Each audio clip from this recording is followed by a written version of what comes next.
Phew. Huh? Go!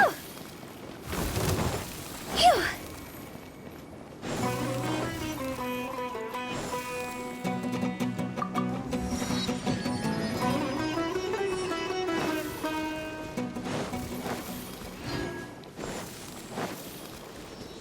Huh?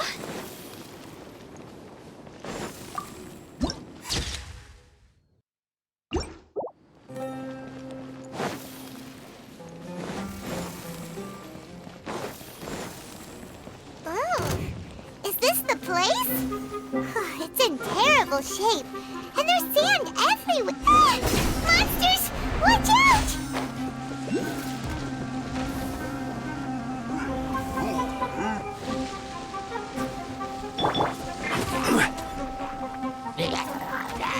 Stabilize! Order guide you! Rain outlines your fate. Phew.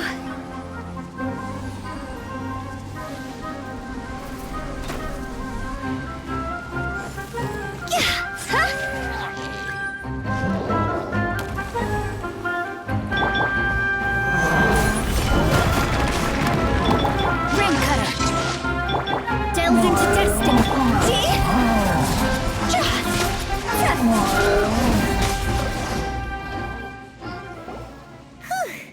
They were easier to deal with than Paimon had expected. Super strong bandits? Or monsters taller than buildings dropping out of the sky? Or, something like that. He looks super serious. We gotta stay on our A game too. This is the one.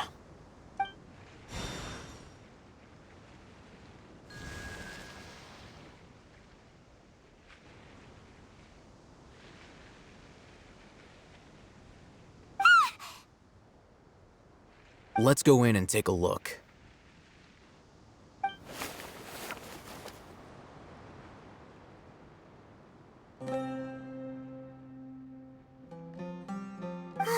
Hey, we haven't found squat. Are you sure we aren't wasting our time here? Patience. Shawnee says she only hears the crying at night. We have time to burn. Until then, I'm taking a break. And just like that, he sits down. Wait, he even brought a book to read?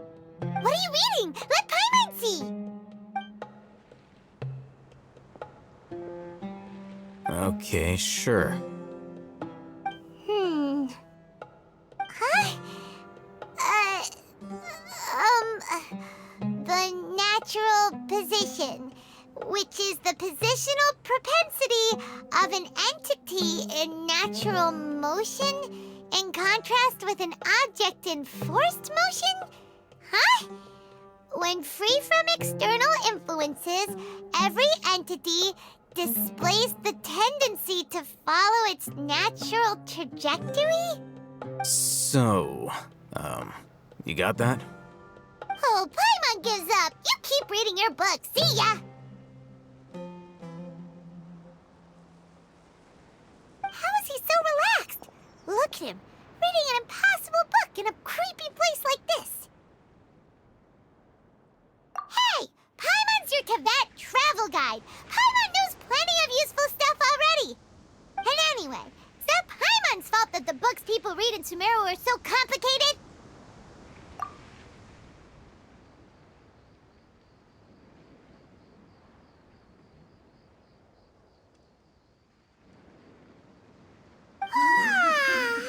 Paimon's getting so sleepy. Huh? What was that sound? There it is. It's coming from that direction. Is the sound coming from here? Huh. Paimon's not seeing anything.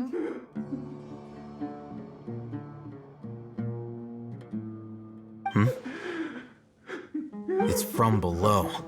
But there's no way we we can get down there. Something is off about the interior here.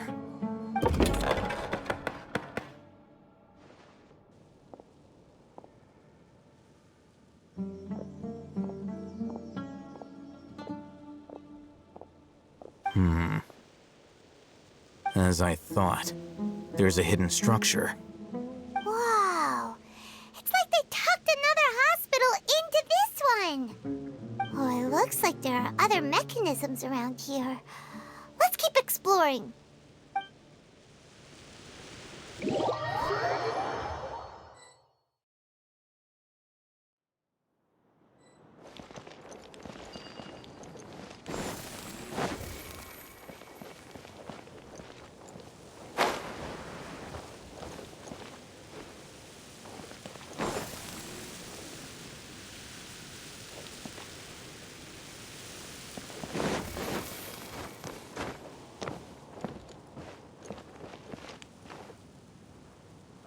Huh?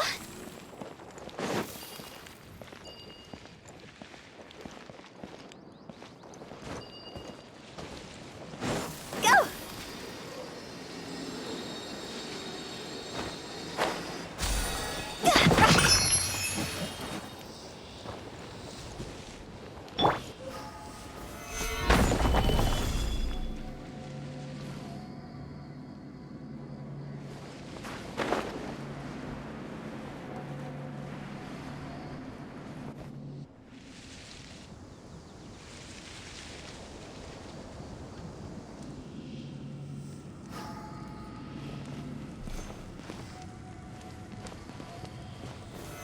Solidify!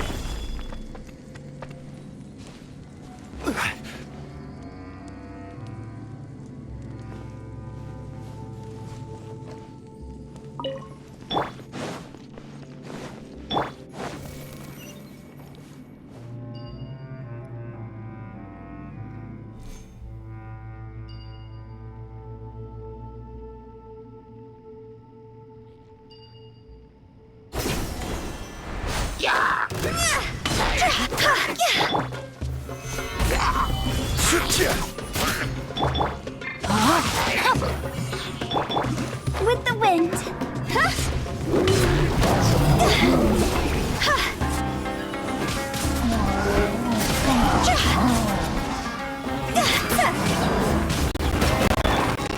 This is order.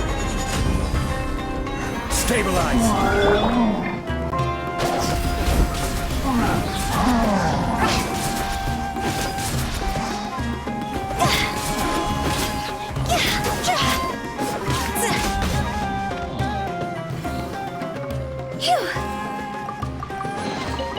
If we bury it, maybe it'll spring back to life.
written in the stars.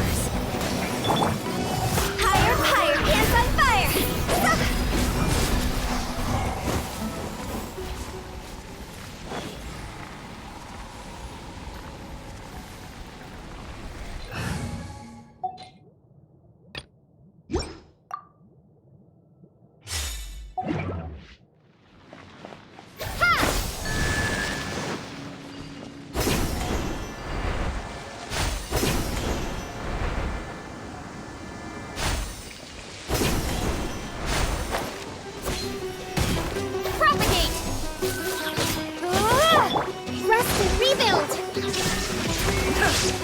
I'll be back.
Let's move out.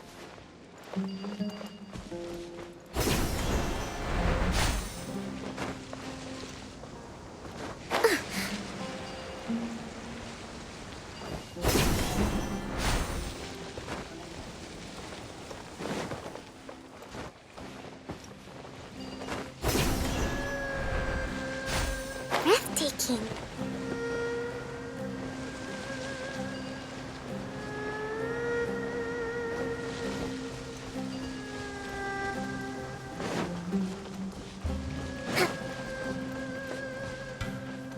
Let's move out.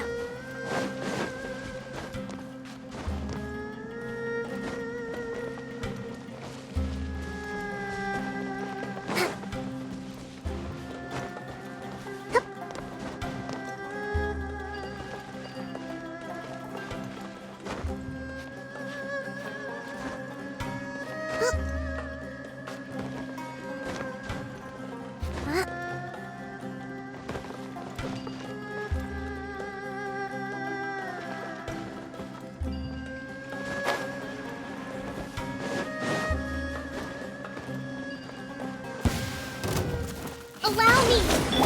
There is no escape! Propagate!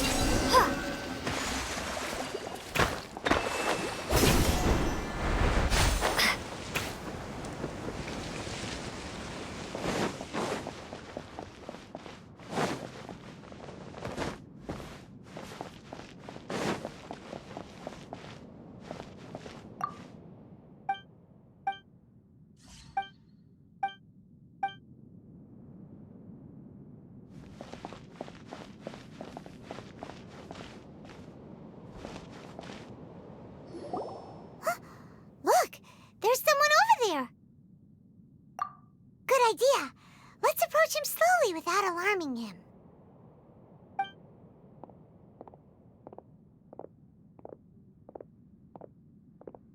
Wait.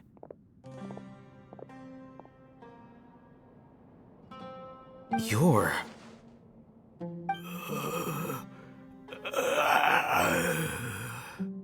He can't speak, and his eyes are unfocused. But he looks too young to be anyone's grandfather. Also, why is he the only one here? Didn't expect to see him here. You know him? He's Razak, a senior of mine at the academia. He's a scholar too? Is he the kind that holes up in a forest and mumbles stuff about training? No, and that's the problem. Razak was never involved in any of those things. He never trained in the forest, let alone reach Satyavada life. Leaving that question aside for the moment, him being here alone means that we might be too late. Looks like they've already taken everyone away. For whatever reason, they left Razak here. Perhaps they simply didn't have time to come back for him. There are drag marks on the ground. They're clearer by the doorway. Someone was forcefully drawing a cart that was loaded with something heavy. Loaded with people? That is one possibility.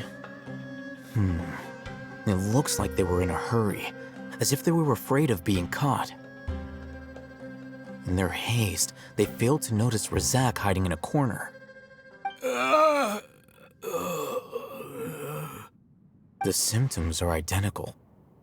Looks like we found living proof. Huh? Why do you say that? Allow me to jog your memory. Recall your time at Port Ormos. Don't you think his symptoms look familiar?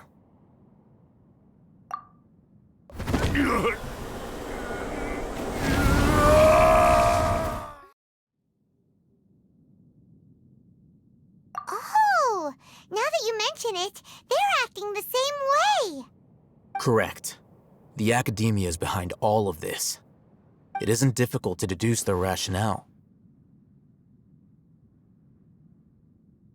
First, the academia spread a false rumor of the Scarlet King's resurrection, emphasizing the role of the village keepers, the mad scholars who were exiled to Aru village. These rumors were all the persuasion that the radicals needed, and those based in Aru village leapt into action.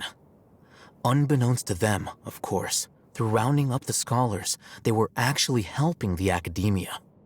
As well as being able to exploit the radicals for their own ends, this scheme has one further advantage to the academia.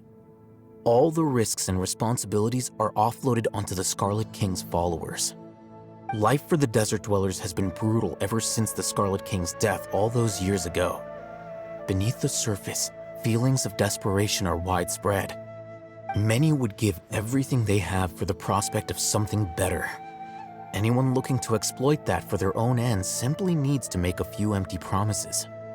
Even if complications arise, people will see that those involved are all followers of the Scarlet King and look for no further explanation than differences of belief.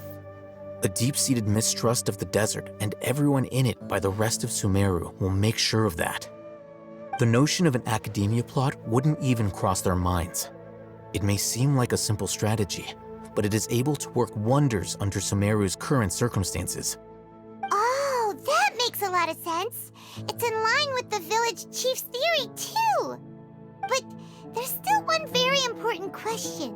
Wasn't it the academia that brought the scholars to Aru village in the first place? Why does it want them back now? Throughout this process, one thing has changed: the scholars' identity. First, they were scholars. Then, they became lunatics. After that, they were exiles. And finally, they become missing persons. An exile is still patently a living, breathing human being. But when someone becomes a missing person, that is brought into question. If you can't find someone, you have no way of knowing what exactly happened to them. That makes missing people an ideal resource. Resource? For what exactly? One possibility is that the information in their brains could be extracted into knowledge capsules. Extracted? You mean canned knowledge comes from people's brains? With the technology of the Sumeru Academia, it's entirely possible.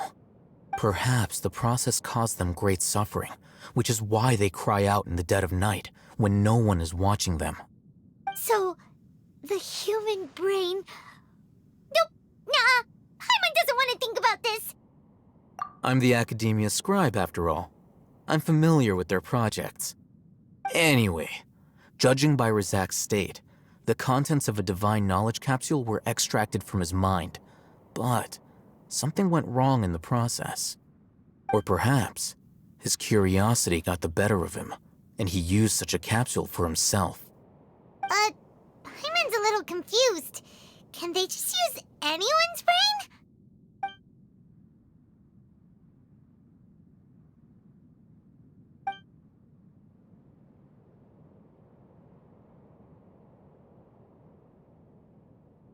The look on your face tells me you've realized the answer.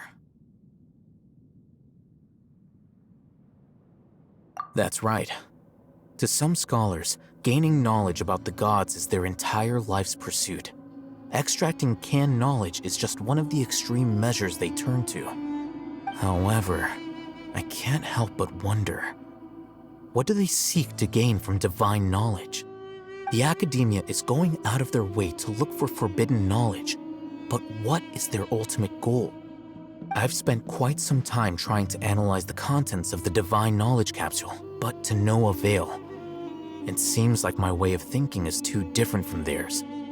You mean you're not even slightly interested in getting your hands on this forbidden stuff? All scholars seek to expand the horizons of knowledge, but I'm not particularly interested in gods, so I don't share their degree of zealotry. Extracting information from people as if they were lifeless objects? If this is the direction of academic progress, then the academia may as well shut its doors. Sounds like you're really against all this. Of course. The academia's actions run contrary to their rules. Whether it be academics or knowledge, everything has its boundaries.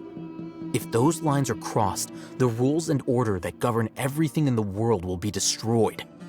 This matter needs to be corrected, just like fixing a typo in a book.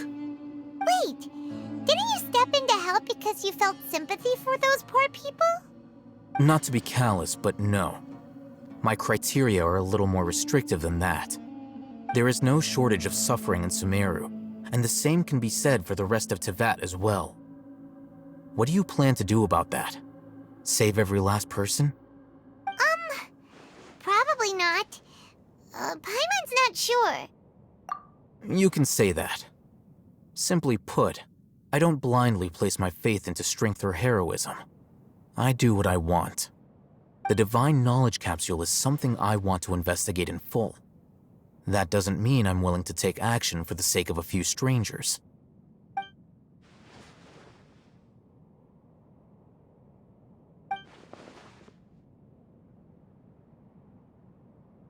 Paimon's been wanting to say this for a while. There are a lot of bad guys in the academia, but you're not one of them. You're their weirdo. You're probably right. Though I must say, I quite enjoy this feeling of being the odd one out. Uniqueness is also an asset, is it not? Wow, that's a great way to think about it. Paimon's really impressed. If only Miss Shani had a similar mindset, her life would definitely be a lot easier. I'm just a more likable person than her in general. There's nothing more to it than that.